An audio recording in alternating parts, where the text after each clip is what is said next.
The Holiday List was released in 2024.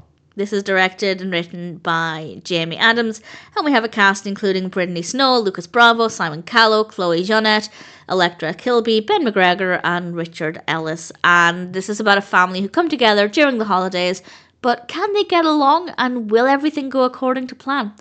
I feel like this kind of film is difficult to get right, as there's rarely a decent narrative. Sometimes there will be a main focus, but usually it's just a bunch of characters coming together, all with their own individual stories and problems, and sometimes it can work well, but often it doesn't. It's very messy. We never have the chance to connect with the characters properly, and unfortunately that's definitely the case here.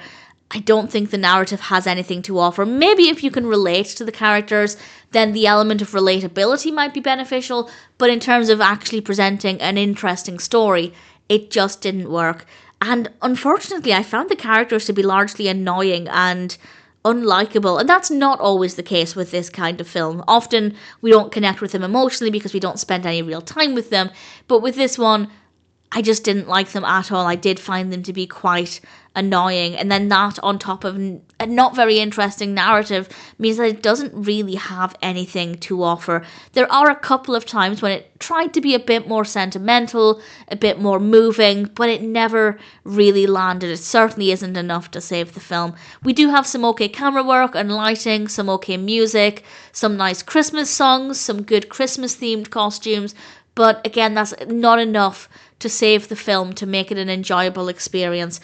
I guess credit where it's due, it's believable. I believed the family dynamics, I believed everything I was watching, but believable doesn't always translate to interesting. So for me at least, I didn't think The Holiday List was a very good film. I don't think the story works. I don't think the characters are likable. The performances are fine, visually it's fine, the Christmas aspect is fine, but other than that, it wasn't very good. And unfortunately, unless you really love this kind of film where a family comes together at Christmas, I don't really recommend it.